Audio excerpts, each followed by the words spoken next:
The topic of this lesson is living standards. We will explore the meaning of standard of living. We will also consider the indicators of living standards. What is the meaning of standard of living? It is the level of material comfort an individual enjoys, as measured by the goods and services he has. A person has a low standard of living if he cannot enjoy a lot of goods and services, e.g., housing, food, education, or healthcare. A person's standard of living is high if there is access to many goods and services. Standard of living can also be defined as the economic and social well-being of a country's citizens at a particular time. The two main measures or indicators of living standard are GDP per capita and Human Development Index (HDI). Let us consider GDP per capita first. GDP, gross domestic product, measures the total output of goods and services in a country. GDP per capita is also called GDP per head, or GDP per person, and it is obtained by dividing the GDP by the population. GDP per capita measures the economy's total output that can be attributed to each person. GDP per capita is a measure of average income in the country. This is because one of the ways to measure the GDP is to add all the incomes earned by the factors of production.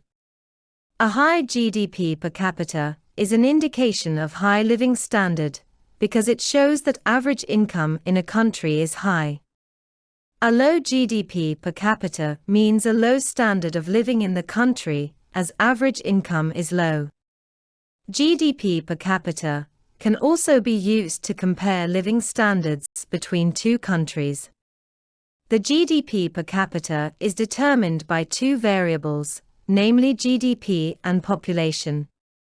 If a country has a small population, or is highly industrialized, its GDP per capita will be high.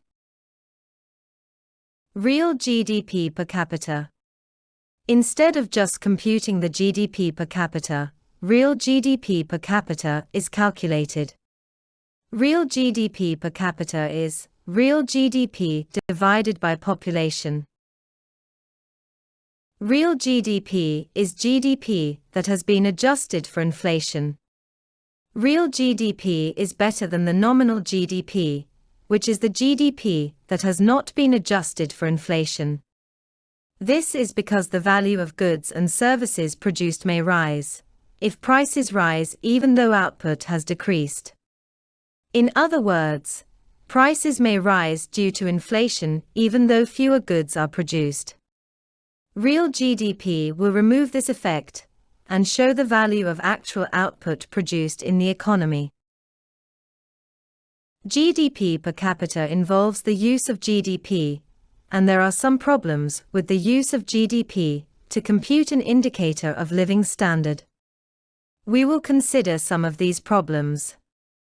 Number 1. GDP does not account for inequality. Inequality occurs when people in the society do not have the same income or wealth. GDP does not show whether certain people have access to more goods and services than others in the society. The GDP may be rising, while majority of the people do not have the income to access the goods. Another problem with using GDP is that it does not take into consideration the pollution and environmental degradation that result from producing goods and services.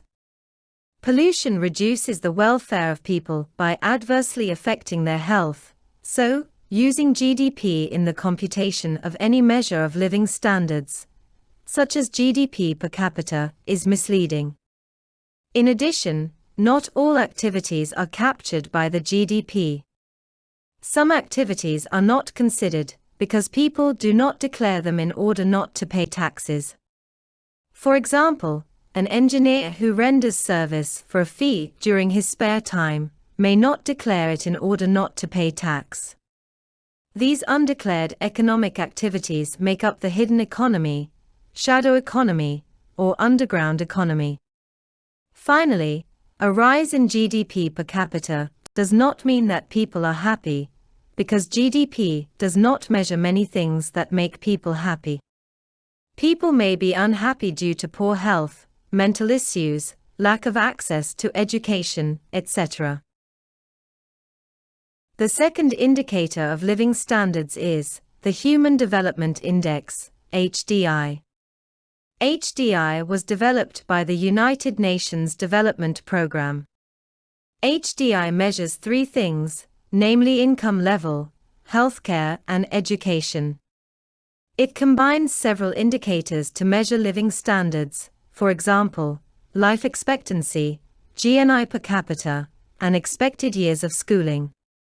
It is not a single measure of living standards. Let us look at the three dimensions, or elements of HDI. The first thing being measured is income level. This is measured by the gross national income, GNI, per capita. GNI is the total income earned by a country's citizens and their businesses, regardless of whether they are located within the country or abroad. It includes incomes earned by its citizens residing abroad, but excludes incomes earned by foreign residents in its economy. GNI per capita is GNI divided by the population. It is a measure of average income in the country. Another area measured is healthcare. This is measured using life expectancy at birth, which is the average number of years a newborn is expected to live. The third element is education. Educational attainment is measured by using the mean years of schooling and expected years of schooling. The HDI for each country is between 0 and 1. The HDI ranks and categorizes countries into four groups, namely very high human development, high human development, medium human development, and low human development. The closer to 1, the more developed a country is. A higher HDI shows a higher living standard. The closer to 0, the less developed the country is. Living standard is low in a country with low HDI. Criticisms of the HDI. Even though HDI measures living standards, it has some limitations. It ignores some things that can reduce well-being or living standards, such as pollution and environmental degradation, income inequality and insecurity, access to safe water supplies and sanitation.